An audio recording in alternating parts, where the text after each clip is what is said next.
Debate oficinalmente. Apoio SP Escola de Teatro. Surgem os créditos do debate, realizado em 10 de abril. Obrigado por terem vindo. Ana Paula, mulher branca e loira, fala no a microfone. Esse debate de abertura do lançamento do livro Oficinalmente. Um olhar restaurado para um novo contexto, uma nova educação. Ela usa camisa preta e está em pé diante de uma cortina preta. Assim como os seguintes, fazem parte da programação de divulgação e difusão do projeto contemplado, Ana Paula lê que no contou papel. com o incentivo de fomento à economia criativa da Secretaria de Cultura, Economia e Indústria Criativa do Governo do Estado de São Paulo. No canto inferior Lei direito, Paulo uma pessoa Gustavo, interpreta em Ministério libras. da Cultura, Governo Federal, União e Reconstrução. Estamos hoje aqui com Ana Lúcia Marcondes. A Ana é artista plástica, restauradora, educadora, pesquisadora e autora do livro, onde ela apresenta a metodologia Oficinalmente, desenvolvida por ela desde os anos 80, e que é um convite à reflexão sobre novos caminhos para a educação. Estamos aqui conosco também com a Mariana Lacerda. Ela é advogada, historiadora da arte e também especializada em gestão pública e ativista pela democracia e pela igualdade de gênero. Ela acompanha o trabalho do Instituto e teve atuação direta junto à metodologia, atuando como educadora. Contamos também com Sócrates Magno Torres. Ele é educador, cientista social, documentarista e professor convidado da FESP, Fundação Escola de Sociologia e Política de São Paulo. Ele administra um curso de extensão em educação libertadora e é também coordenador do coletivo NIP, Núcleo de Inteligência Periférica. Ele é poeta nas horas vagas, mas sonha ser um dia poeta nas horas ocupadas também. Ele foi educador do projeto Memórias Construídas, mestrando a oficina de Ética e Cidadania. Era para estar aqui conosco também a Maria Cristina Freire, que por problemas de saúde ela não pôde comparecer, mas ela deixou uma mensagem, uma gravação que a gente vai mostrar para vocês daqui a pouquinho. A Maria Cristina é psicóloga, especializada em psicodrama, e é também criadora e coordenadora do Somatodrama, grupo de estudos e pesquisa em psicossomática e psicodrama, e acompanhou o percurso do Instituto como colaboradora e palestrante em diversas ocasiões e ciclos de debates. Eu vou passar agora a palavra para Ana Marcondes. Ana Paula entrega o microfone para Ana Lúcia. Obrigada, Ana Paula. Ana Paula também é uma das integrantes da Via Cultural. Está com a gente há bastante tempo. Ana Lúcia segura um celular. Faz todo esse trabalho também de comunicação para a gente. Obrigada, Ana. Aqui também com a gente está a Greto, né, que é a nossa assessoria de imprensa preferida, a gente para todos. Está sentada ao centro e dos eu queria convidados. mostrar... Só um minutinho. No lado direito, há um telão visto parcialmente. Para começar, antes da gente ter a nossa fala, trazer a fala da Cris, que infelizmente está com dengue. Então ela mandou um recado aqui pro nosso encontro. No telão, uma mulher branca e grisalha. Boa noite a todos, a você, Ana, principalmente, sentindo muito no poder estar presente, porque a cometida aí do dengue complica um pouco, né? Mas olha, essa obra que você fez, trazendo toda essa pedagogia adotada por você há tantos anos pela Via Cultural, um trabalho belíssimo que você trabalha através de oficinas, e você não restaura só a parte da educação com essa pedagogia, mas você restaura a identidade das pessoas com que você trabalha. O lado psicológico o que eu iria mostrar hoje aí na mesa para vocês é a riqueza desse trabalho tão necessário no momento da saúde mental através da arte, através da restauração, não só do externo, mas do interno de cada um, através desse trabalho. Olha, estou sentindo muito não poder estar presente, adoraria estar aí, mas sei que isso é algo que você devia para o universo educacional, uma obra mostrando todo esse seu trabalho pedagógico.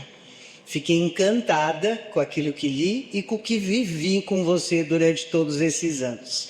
Um grande abraço, sucesso no lançamento e muito sentida de não poder estar presente. Mas você disse que vai ter outro lançamento, parece que é dia 26, estarei presente lá. Tá bom? Mariana mexe em uma mesinha ao lado e, durante a fala de Ana Lúcia, avança uma apresentação de slides. Boa noite a todos. Meu nome é Ana Lúcia Marcondes. Eu sou uma mulher branca, de cabelos longos, loiros, mais para encaixados. Eu estou vestindo uma roupa preta, blusa e saia com coturno. E tenho colares longos e um óculos de aro escuro. A minha formação é uma formação mais artística do que de educação. Eu sempre trabalhei com tudo que pudesse, em termos de material, passar pela minha frente, isso desde pequena, e sempre me interessei muito pelas pessoas. Então, eu acho que essa combinação do mundo artístico com o interesse pelo outro foi me encaminhando para a educação. Foi um caminho que não foi o que eu escolhi, mas que me escolheu. Me vejo como uma multiartista, trabalho com restauro, trabalho com educação, trabalho com arte em geral, escrevo. E há muitos anos atrás, acabei criando, junto com outros autores e atores sociais e artísticos, um instituto chamado Via Cultural. Via Cultural com a intenção de criar um caminho, de ser uma via, de fazer uma comunicação entre as pessoas e fazer uma aproximação dessas pessoas pelas suas diferenças, pelas suas histórias, pelos seus territórios, pelas suas vidas diversas, opções, profissões, porque na verdade tem uma coisa que une todo mundo. A gente está completamente solto e sozinho nesse planeta, nesse universo. E o que faz a gente ser feliz e o que faz a gente produzir, que eu acho que é o melhor da nossa condição humana, é ser criativo e produtivo, é o contato com o outro. E eu sempre vi muita dificuldade nas inter-relações por conta de comunicação, de autoestima e de falta de referência. Então, o Instituto, para mim, seria um elo de ligação entre pessoas que queriam trazer diferença com pessoas que queriam aprender essa diferença. Sócrates escreve no caderninho. Ser diferentes, ser transformadores. A metodologia que eu entrego hoje como livro foi criada, foi gestada desde o início com esse interesse de gente, interesse de mudança, interesse de responsabilidade e de protagonismo. E não é esse protagonismo que a gente ouve falar politicamente, porque vamos dar voz às pessoas. Não. É escutar a sua voz anterior, reconhecer os seus talentos, saber se apropriar deles, saber se entender enquanto um ser pensante, capacitador e capacitado, e a partir disso começar a descobrir o território que o cerca. Então, dentro dessa linha, desse pensamento, eu comecei a construir, através da restauração propriamente dita, toda a metodologia. No livro, é muito interessante essa parte, da gente não olhar os 360 graus que estão à nossa volta, de não fazer rodopios de percepção, mas de ter uma mente e um olhar aberto em 180 graus. Porque nos outros 180 graus estão toda a nossa história, nosso passado, a nossa memória familiar, o de onde a gente veio, as nossas raízes e tudo aquilo que nos sustenta como matéria. Então, se a gente tem a consciência dessa materialidade que nos dá sustento, e a gente amplifica o nosso olhar nesses 180 graus, a gente tem a possibilidade de ver um mundo, mas se sentir seguro para se lançar nele. Então, a base da metodologia, que chama oficinalmente, é exatamente perceber que a gente está sozinho, mas a gente está acompanhado da nossa ancestralidade, da nossa materialidade e de todas as possibilidades que o universo apresenta para a gente todos os dias. A gente está abrindo essa fala, falando um pouco sobre a questão, principalmente, biopsicossocial.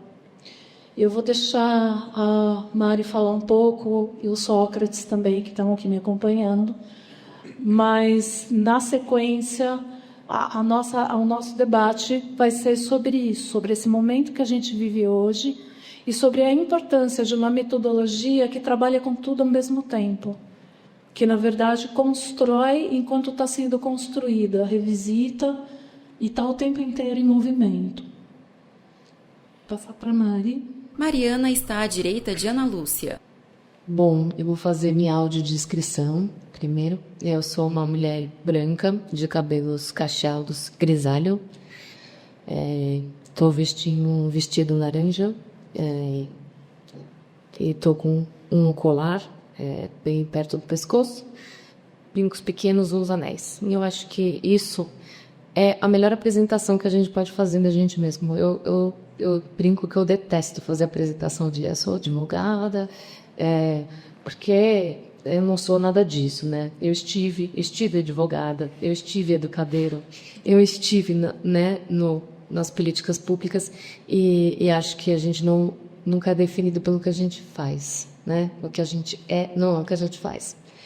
Então, eu sou uma pessoa muito curiosa, né? Eu sou uma antropóloga de coração, assim, porque eu não fiz antropologia, não tem nada a ver com isso. Mas eu amo as pessoas e eu sou uma pessoa que ando no mundo investigando pessoas. Então, isso faz de mim, da minha curiosidade, essa pessoa. E aí, que nesse percurso que a Emma já até disse para vocês, advogada, historiadora da arte, eu vim parar na Via, assim, há muitos anos. A gente não fala tempo nem idade, mas eu vim parar na Via há muitos anos, porque eu conheço a Ana há muito tempo. Mas eu estava em outros lugares, né? E aí um dia eu falei, não, você quer me substituir aqui? Então vem dar aula. E também foi aqui nesse projeto, também acho que é o grande... essa metodologia é muito maravilhosa e eu falo muito disso, assim, do que ela resulta para quem está recebendo, mas para a gente, mas acima de tudo, né? Eu acho que a educação só funciona quando ela é de duas mãos. Se você está só transmitindo o conteúdo, não está recebendo nada em troca, alguma coisa bem errada. Então, foi aqui que eu entendi que a gente tinha que fazer política pública. Que eu tinha que fazer política pública, né? Ficar olhando assim, aí você descobre, você investiga as pessoas, você fala assim, tem como solucionar. Mas como que soluciona, né? Eu vou tentar dizer que ainda acho que com as políticas públicas estamos num momento bastante difícil. Mas é isso, eu acho que a gente precisa de um lugar que a gente reúna, né, os programas, as decisões, buscando interesse público. E é só através das políticas públicas que a gente realmente consegue, né, enfim, fazer isso ser expandido para todos. Então, eu não sou uma educadora, não sou uma especialista em políticas públicas da educação, sou uma especialista em políticas públicas de sustentabilidade. A educação está aí como um dos objetivos do desenvolvimento responsável, e aí eu me aproprio muito disso. Deixo a parte de discutir educação com os educadores, com Sócrates aqui. Mas eu queria dizer assim que quando a gente olha para as políticas públicas de educação que a gente tem, né, o Plano Nacional de Educação enfim, as políticas que existem até, né, a gente está falando de conteúdo, normalmente, né? Estamos falando de conteúdo. Eu vi até um capítulo da biologia, matemática, você quer fazer alguma coisa? Entendeu? Então, a gente está falando de conteúdo. A nossa política pública é voltada para o conteúdo. E a gente tem... Mas isso, assim, até é anterior, né? Como a gente mesmo enxerga, a gente, como sociedade, enxerga a educação. O que mostra que está muito errado, está muito mal. E estamos indo para um lugar bastante pior agora, porque eu acho que educação eu como ativista radical da democracia, a educação para mim é autonomia. Não enfim, não é matemática e ideologia. São meios para a gente adquirir autonomia. E a gente agora está num momento que a gente quer discutir militarização das escolas. Então, retirar completamente a autonomia, que já não estava em lugar nenhum, né, do nosso plano nacional. E aí, eu acho que essa né, a gente está no momento que a gente depende, né, o Brasil acho que talvez sempre tenha dependido de vontade das pessoas para realizar, porque o PNE mesmo, né, 2014, 2024, 90% não foi cumprido, então também não adianta fazer política pública e não cumprir política pública.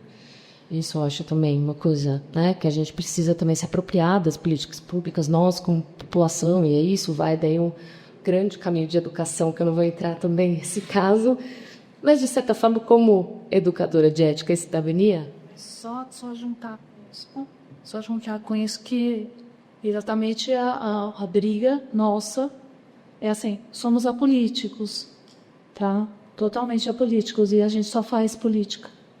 Por quê? Porque o ser humano é político e se posicionar, né, é atuar numa maneira mais abrangente da palavra.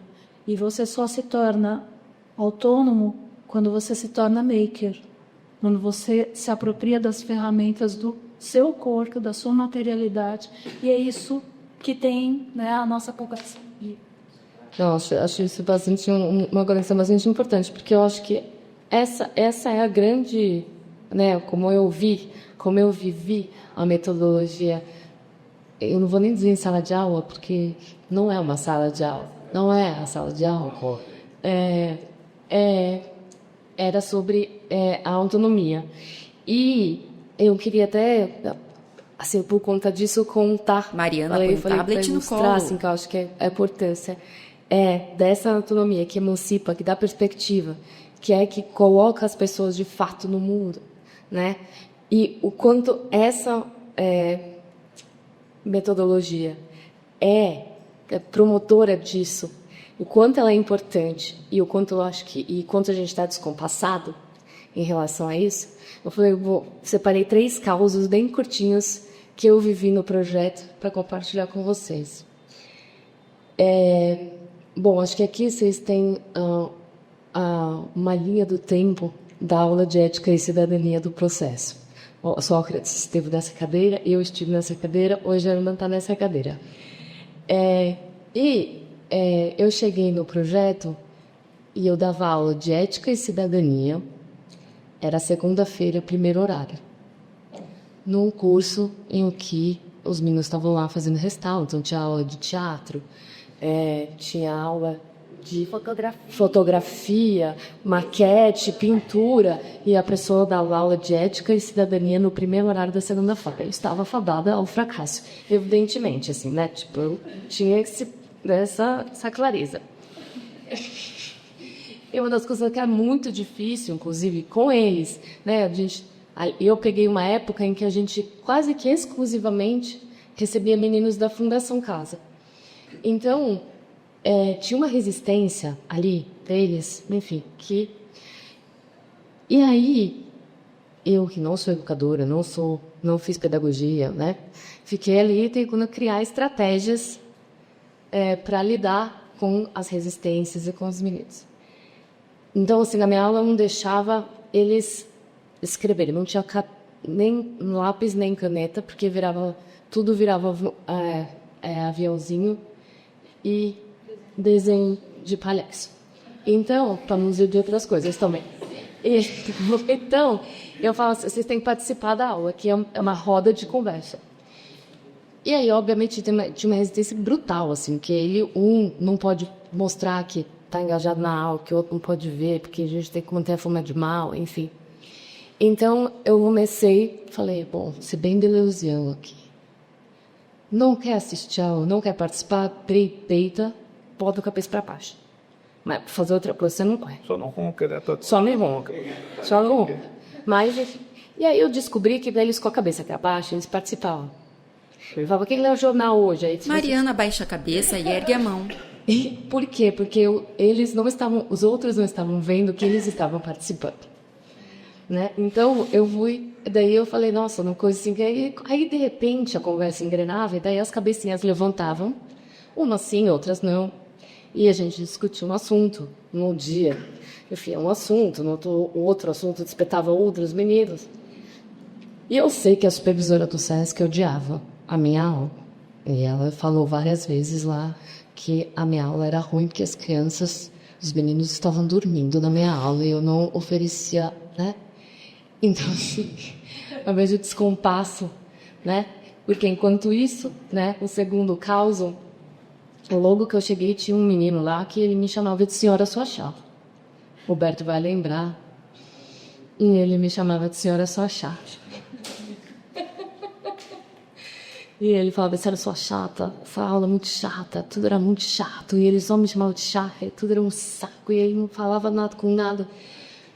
E aí um dia eu me desesperei, assim, porque eu justamente não fiz pedagogia, sou da sala de aula, né? O cara tá lá, a senhora só chata, e daí chegaram alunos novos, eu falei, esse cara vai ficar falando de chata, vai todo mundo, vai virar um pandemônio isso daqui, né?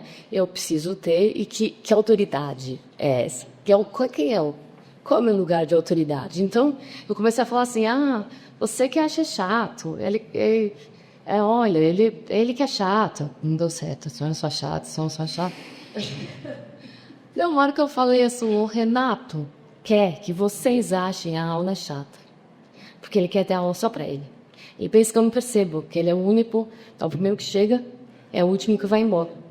E ele gosta da aula, só que ele não quer que vocês dormam. Quando eu falei isso, ele estava completamente assim,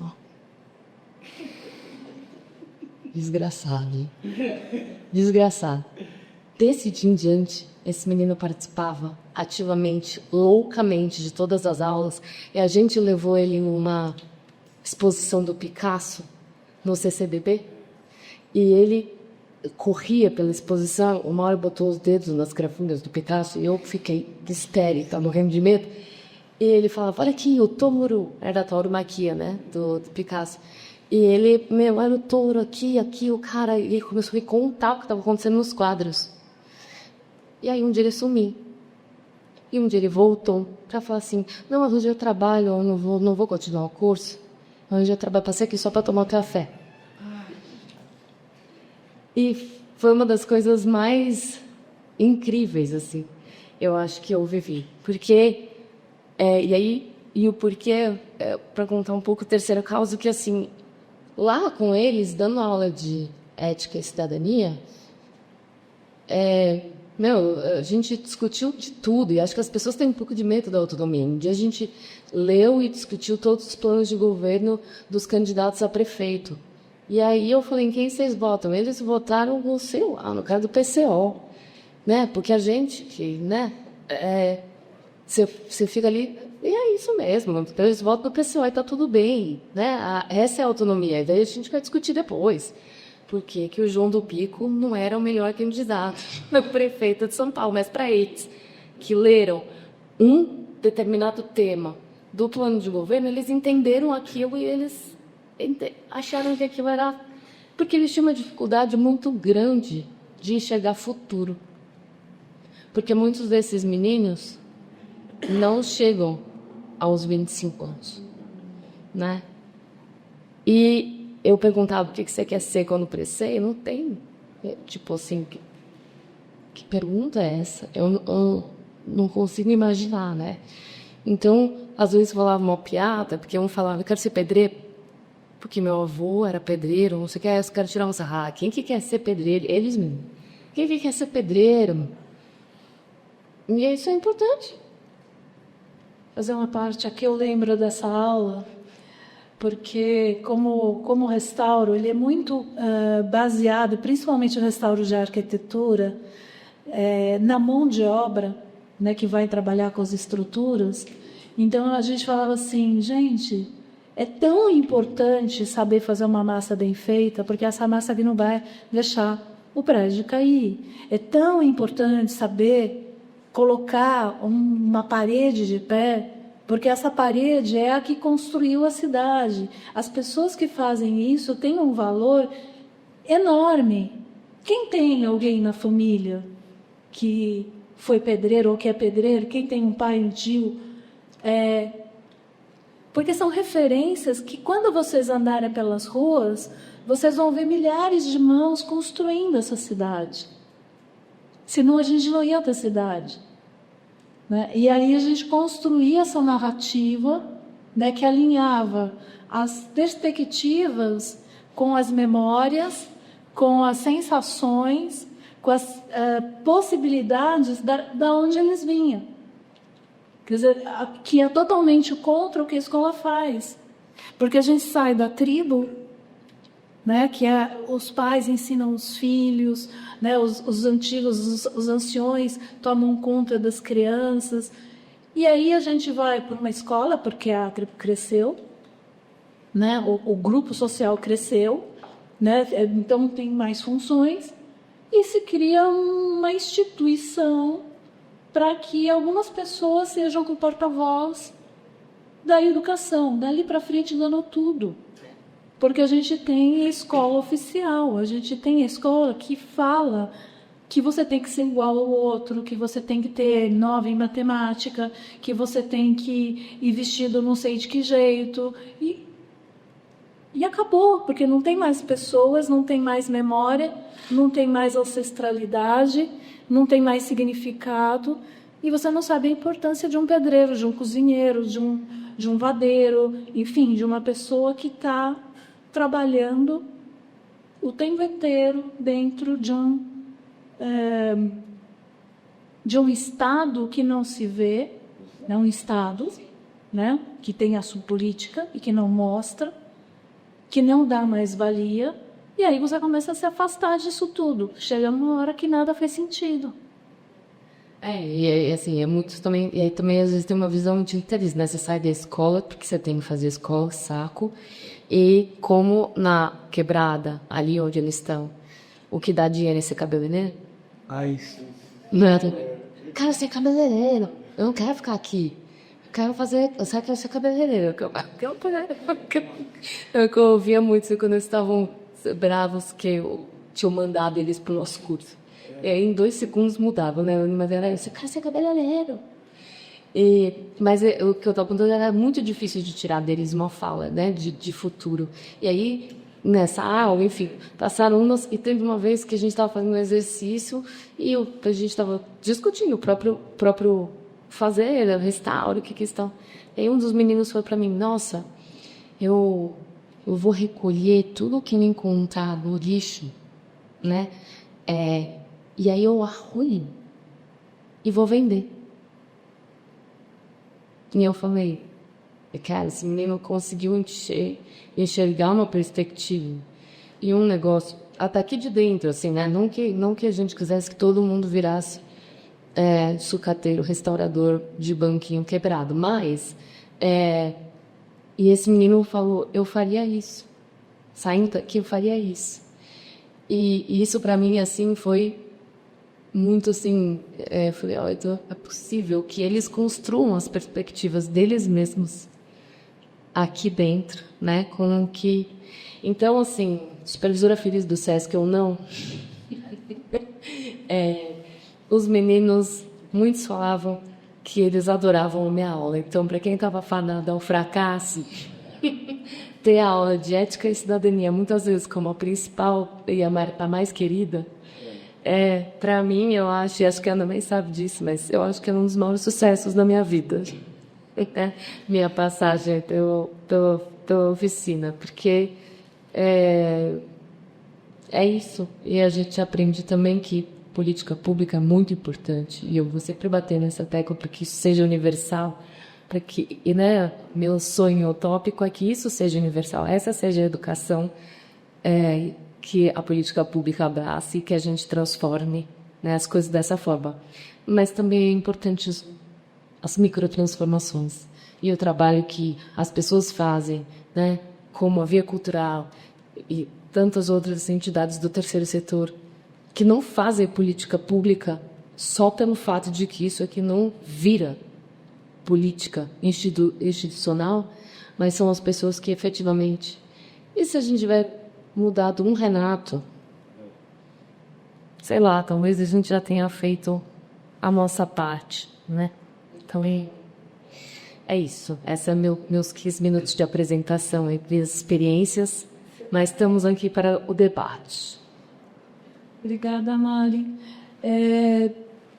Eu queria falar também que, nesses anos todos de trabalho, a gente sempre teve apoio, parceria, fomento do SESC São Paulo, foi o nosso grande parceiro durante toda a jornada, com as unidades, com equipes nos apoiando e entendendo que essa transformação que a gente estava propondo e que hoje é abraçado por outros espaços também. Então, hoje a gente está aqui nesse espaço da SB, Escola de Teatro.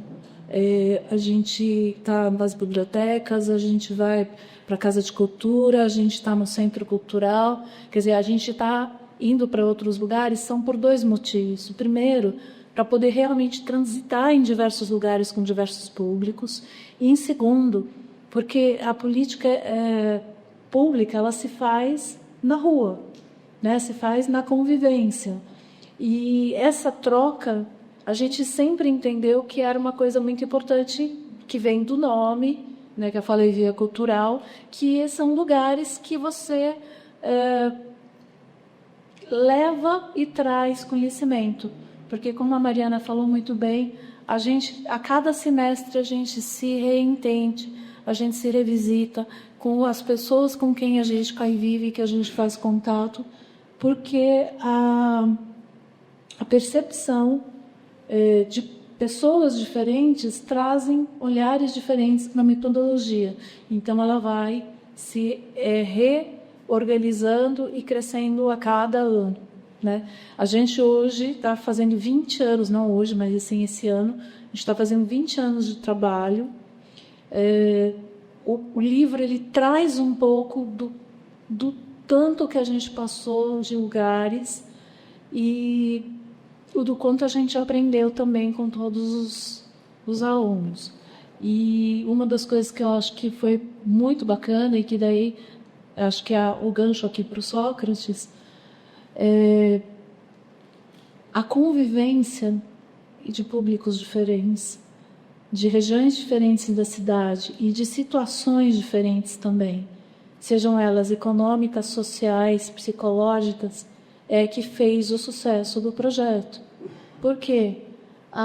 Do projeto que eu falo é o projeto metodológico, porque a gente consegue ter uma sala de aula, meninos da Fundação Casa, meninos do CAPES, meninos do Colégio do Bairro, público do Colégio do Bairro particular.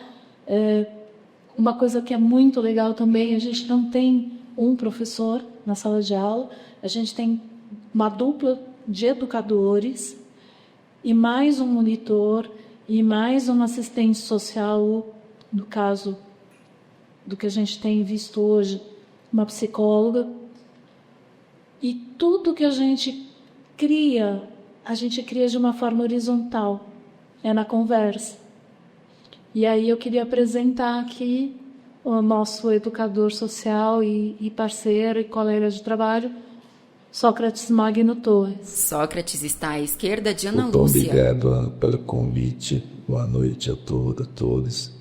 Para começar, eu vou dizer assim que quando eu cheguei só tinha mato, né? Agora tem psicólogo, tem tudo para operador solar, só tinha mato, aí tinha o facão, né? Abrindo lá, quebrando o toco para a pessoa se sentarem, né? Fazendo um X de tinta. Digo não, na sala de aula, digo na sala. Mas foi bom mesmo. Bom, boa noite, eu sou Sócrates, né? Sou educador. Isso, no Centrão. Estou muito feliz de estar aqui, né? Na verdade, aqui é um encontro de grandes amigos, né? Que acima de tudo, que nessa convivência nós nos tornamos grandes amigos. E eu lembro exatamente um dia que eu conheci ela no SESC Vila Mariana, num encontro latino-americano de políticas públicas para a cultura. E eu fui lá assistir, e ela, quando defendeu lá o projeto Memórias Construídas, eu falei, eu quero trabalhar naquilo ali, não sei o que eu vou fazer, mas eu... Aí abordei ela na saída. Foi um susto. E ela pensou até que eu estava indo querendo dar uma cantada, né? Não, eu sou casado, eu peraí, não, eu quero dizer o seguinte, adorei seu projeto. E eu queria saber se você tem aula de ética e cidadania também. Não, estou pensando no não, porque eu estou dando aula de ética e cidadania. Então, segunda-feira vai lá para a gente conversar, e a gente ficou até junto até hoje, né? E a gente conseguiu construir o barco e navegar um tempo, né? Fazendo a coisa, aprendendo a fazer e fazendo.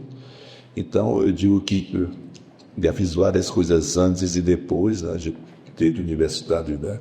Mas um dos lugares onde eu mais aprendi foi onde eu ensinava. Então, assim, a minha maior faculdade de vida foi ensinando lá, o projeto, porque é um desafio, né? Fiquei com desafio, como a Mari falou, de pessoas que não têm uma perspectiva de futuro, né? Então, não veio o estudo, e a questão nossa não era simplesmente ensino, é educação. Ensino é uma coisa, educação é outra. Então, nós trabalhamos com educação, aprendendo, e muito mais com abordagens do que com metodologias, porque a gente estava aprimorando a metodologia com a abordagem, com uma maneira que chegava na gente, que ia e voltava. Então, isso foi uma coisa muito rica, né? Muito rica. Teria histórias aqui para contar até amanhã de manhã desses casos assim, muito bonitos, assim, emocionantes, né? Várias vezes. Lembra do Luiz que virou caminhoneiro e ia... E o sonho dele era ser caminhoneiro, ele realizou o sonho dele, né? Então, assim, que ele trabalhava com... Ele era ajudante de carregar as coisas para morar no abrigo. Então, depois ele tirou a habilitação dele. Então, são várias histórias. Bom, a partir dessa experiência, né, que isso foi a partir de 2009, e quando eu saí do projeto, eu já fui convidado para ser coordenador de arte e aplicação de 11 unidades da Fundação a partir dessa experiência. Né? Eu desenvolvi o trabalho também da Fundação nessas 11 unidades, e uma coisa que me trazia a régua e compasso, né, como o Maíra Vanabé já me deu régua e compasso, mas em Memórias Construídas também me deu régua e compasso, que eu carrego até hoje e nas várias atividades que eu faço. E dentro das atividades do documentário, você também é professor de cinema, e dentro de um documentário que eu fiz junto com Edgar Bueno, para o pessoal da BONG, né, foi convidado pela BONG e pela Agenda Pública. Esse documentário nós lançamos no Fórum Social Mundial de 2016, que foi um documentário sobre a questão da redução da maioridade penal, e um documentário chamado É Disso Que Eu Estou Falando. Então, nós criamos a nossa linha de roteiro, de abordagem, ao invés de mostrar o jovem lá de uma maneira precária, a mãe chorando, a gente começou a mostrar possibilidades, né? Então, começamos a mostrar casos em São Paulo exitosos, que trabalha com jovens, né, em vulnerabilidade social, e um dos destaques no documentário é justamente o projeto Memórias Construídas, né, que teve grande repercussão nos lugares onde tinha para discussão. As pessoas sempre comentaram que não sabiam mais sobre esse projeto, de como o jovem era visto de uma maneira muito mais autônoma, né? Essa autonomia esse protagonismo que está ligado a essa autonomia da percepção que cada jovem tem lá de que ele participa não como um mero ouvinte de aula, ele está participando da construção dessa própria metodologia, da própria abordagem.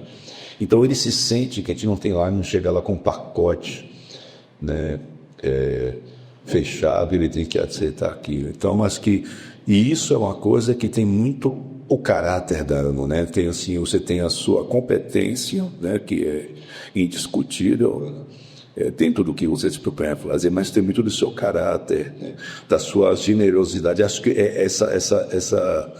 esse livro que você trazer com uma receita, faz parte dessa questão dessa generosidade que você sempre teve em compartilhar, né?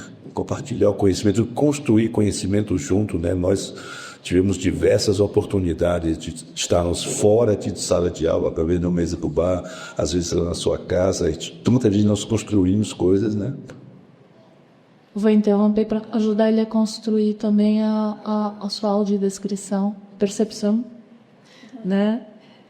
Mas, perdão, aqui você falou disso, São muitas histórias, né? Muitas histórias, né? Às vezes se faz autodescrição, né? Meu nome é Sócrates, sou educador, sou um homem negro, não retinto, de 55 anos, com a barba ficando grisalha, e tu acha que estou ficando super charmoso por isso, usando óculos, uma camiseta vinho, uma calça, uma bermuda e um tênis preto, tá?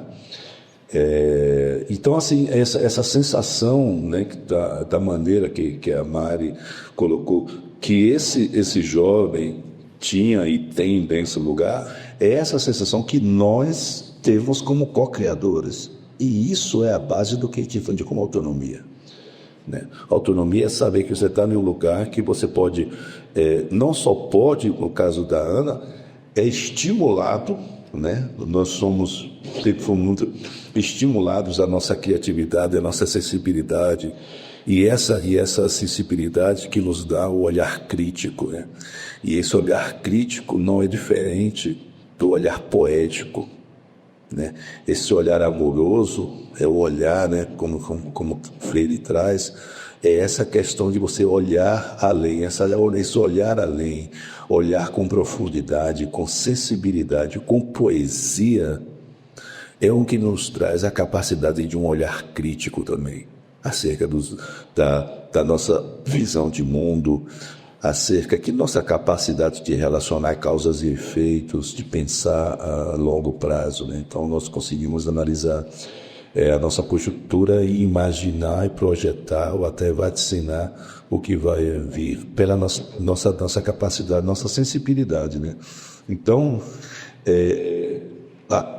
sendo, né, educador de arte, ou eu já dizem de arte, já que eu falo, já estou me auto-espoliando, né?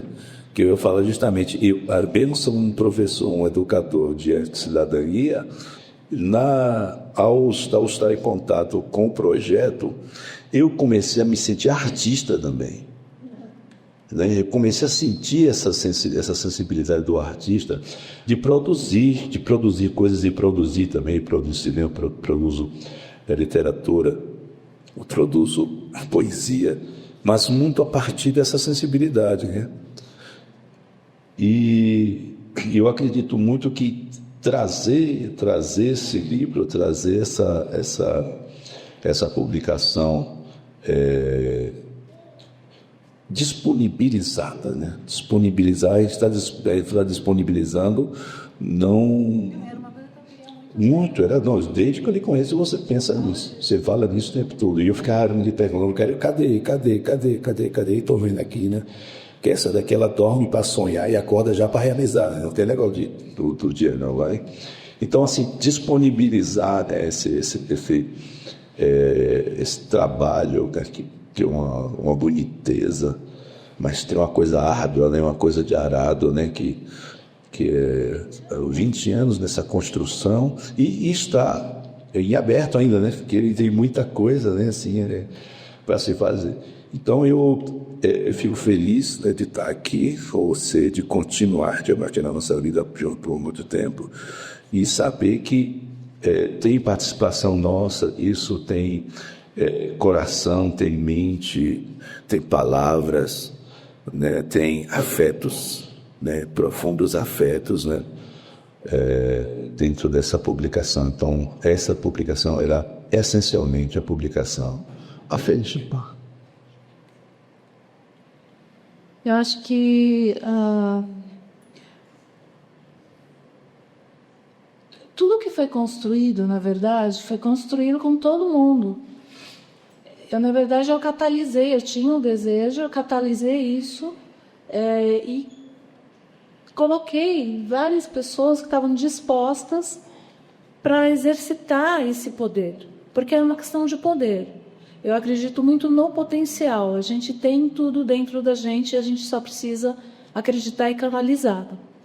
E as pessoas que trabalharam com 20 anos de veia cultural para trazer para esse livro um pouco do que ele diz, que ele não diz tudo, porque é claro, porque não dá para você escrever tudo num livro só, mas dá para entender o que significa ele, porque a gente tem falas, experiências, processos, muita gente envolvida, né?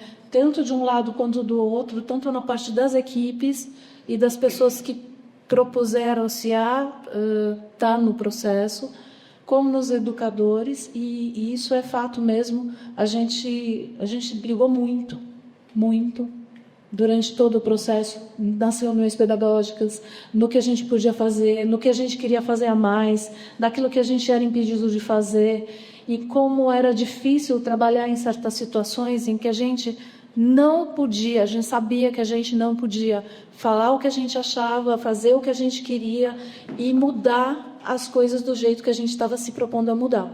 Então, a cautela, a calma, a proporção das coisas, tudo foi muito construído por todo mundo. E é claro que, em vários momentos, algumas pessoas tiveram que trilhar outros caminhos, outras, né, voltaram depois, mas por momentos e situações pessoais, e sempre procurando agregar para que essa metodologia fosse replicada. Então, a minha consciência do livro é que, assim, quanto mais eu puder oferecer, né, quanto mais eu puder capilarizar um pouco do conhecimento, a minha matéria um dia se vai. A equipe, a mesma coisa. Mas as coisas que foram feitas, as lembranças, as referências, e um pouco desse livro pode ajudar as novas gerações aí, talvez, a fazer essa educação dessa maneira, maker, criativa, responsiva, restauradora, restaurativa, olhando para fora, mas principalmente olhando para dentro. E, através desse dentro, mudando aquilo que a gente está vendo fora e que a gente não concorda, né? Então, para mudar fora, a gente tem que primeiro se mudar. Eu queria até, né, adicionar, acho que o Sócrates terminou falando do afeto. E eu sempre tenho dito assim, né, que nessa briga que nós estamos, nesse momento dos conflitos, um lado se apropriou da liberdade, o outro lado se apropriou da igualdade, e a gente deixou a fraternidade perdida. E eu acho que essa é a grande revolução, né? E eu acho que esse projeto, assim, e acho que o que a gente fez lá dentro, antes, durante e depois, e que continua fazendo, tem muito disso do afeto, né? Aqui envolvido. Esse aqui é meu. Mas assim, muito do afeto da gente com eles, né? Deles conosco, desse jeitinho que era. E eu acho que isso é essa possibilidade, assim, realmente, da gente transformar em makers, e todos nós sermos makers nesse processo. Isso realmente é muito fraterno, e eu acho que essa é a conclusão. E às vezes a gente olha o trabalho do outro e acha que é nosso também, né? O que é bacana. Porque quando você está no processo da criação, independente da mão que está fazendo, aquela criação é sua também, né? Então eu acho que isso foi um processo super bacana que também está colocado no livro. Eu acho que a gente já falou bastante e vamos abrir para se alguém quiser falar alguma coisa rapidinho para poder encerrar, compartilhar. Alguém quer um microfone? Daí eu já vou me posicionar ali para começar. Esse membro da equipe pode falar ou só público? Não, vamos você está como público. Mas rapidinho para a gente poder, né, passar para as pessoas também. Roberto. Né? É essa coisa que a Ana disse, que a gente estava sempre em dupla na sala de aula, até porque, Roberto, muitas vezes a minha aula era preparatória para o seu passeio. Então, eu não tinha como não te entregar a aula dada, né? Em 15%. Então, assim, era nosso, viu? Eu sei que foi tudo nosso. Gente, vamos. Sócrates aponta para frente. Vai?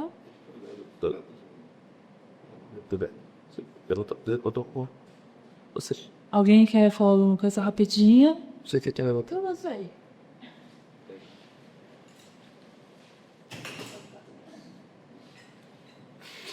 Mariana entrega o microfone a alguém da plateia. Só não vai falar da passeata. Não, eu sou isso. Eu não. Eu conheci a Ana, o trabalho dela, trabalhei um pouco com ela, sabe? Mas me encantei da maneira como trabalhava os adultos, os jovens, sabe? E é bem... trabalho muito emocional. Eu trabalho sou terapeuta floral, então trabalho muito para a parte que peça de emoção. Eu vi muito na parte do Gestalt que trabalhava isso. Isso me encantou. Você lembra que eu te comentei sobre isso, não? E meu filho fez, né, o projeto. A Raíssa, amiguinha dele, hoje ela é fotógrafo. Dança no projeto. Tá joia, assim, canal nada. Eu falei, vocês vão aprender um monte de coisa e tal, não sei o quê. E foi bacana. Meu filho, não esquece, não, sabe? Então, eu acho que é uma coisa... Não é só para uma, é legal, como você disse, porque são várias classes que estão juntos, tá? É tudo jovem, né? Então eles pensam, eles ficam amigos, trocam informações e tudo. É muito gratificante, eu acho que aproxima mais, né, tudo. E daí aproxima mais o ser humano, que daí eles estão trocando informações, né? Isso é muito importante, é enriquecedor. Sabe? E é isso que a gente tem que pegar, porque eu acredito muito na educação, sabe? Então, o que eu puder fazer para trabalhar com isso, bem, né? Nossa, a educação, a saúde, está tudo junto, né? E a educação trabalha justamente a parte relativa do que o restauro é uma coisa dos técnicos estragados, que você dá uma vida. E o adolescente, ele vem sem ter estragado. Né? Porque ele acha que está tudo errado, ou faz errado, os pais sabem uma coisa e passam outra, e daí ele vem com essa mentalidade, então não tem mais jeito.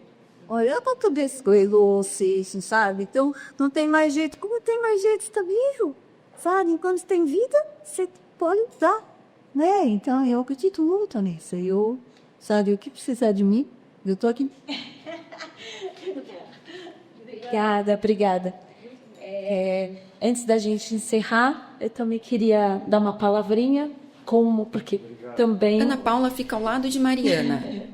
Eu queria dar uma palavrinha, porque eu também fui e ainda sou participante do projeto, mas fui por vários semestres educadora de ética e cidadania, dei aula junto com a Roberta também algumas vezes, né, Rô? E é isso o que vocês estavam falando aqui sobre os afetos. Se a gente cria com eles com a gente, entre eles, né, que é muito importante. e o que muda dentro de nós, que é o que a Mari falou também, a gente acho que aprende mais do que ensina, na verdade, e modifica a gente. E tem uma frase da Ana que ela sempre repete, que é restaurar fora para restaurar dentro, que sempre foi a linha mestra, eu acho, do projeto, que é isso, né?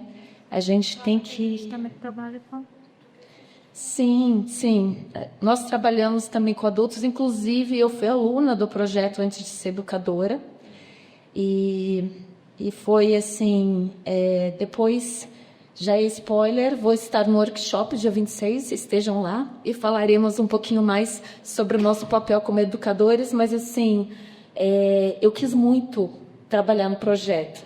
Eu, como Sócrates, eu pedi para a Ana, eu falei, eu quero trabalhar no projeto. Eu era aluna, depois fui monitora, eu falei, eu quero dar aula para os meninos, eu quero dar aula para os meninos. Eu falava isso, tipo, todos os semestres, até ela me dar uma chance. Então, realmente, foi uma experiência transformadora e eu quero muito continuar no projeto, quero continuar no terceiro setor, porque eu acredito no que a gente faz. E nem que a gente modifique uma pessoa de cada vez. É trabalho de formiguinha, mas é o caminho. Enfim. Ela ergue folhas de papel. E, bom, quero agradecer a todos por estarem aqui. E eu quero convidá-los para os próximos eventos de lançamento do livro, tá? A gente vai ter uma oficina de escrita com a Ana, agora neste sábado, tá? Dia 12. E um workshop também com os educadores do projeto Memórias Construídas, que foi o primeiro e um dos mais importantes projetos do Instituto Via Cultural, no sábado, dia 26 de abril. E para maiores informações, locais, horários, tal, é só entrar no Instagram da Via Cultural, que é o @Instituto Via Cultural. Aí lá vocês vão conseguir tudo, dá para acessar o Simpla para se inscrever também, que é legal se vocês puderem fazer isso. E divulguem para amigos, colegas, família, e vamos estar juntos. E, bom, vamos seguir com a distribuição dos livros, e a Ana vai autografar também, tá certo? Obrigada, boa noite. Créditos. Livro Oficinalmente, de Ana Marcondes. Equipe Via Cultural. Ana Marcondes, Ana Paula Silveira Lima, Greta Rossini, Heloísa Órfão, Laís Perini, Maria Aparecida da Silva, Rodolfo Delia. Acessibilidade. Libras, James Rames Júnior, Thalita Queiroz Nascimento, Lara Bonângelo. Audiodescrição, Cláudia Guarnieri. Monitoria, Jasmine Máximo de Carvalho. Gravação e edição do vídeo, Pedro Freitas.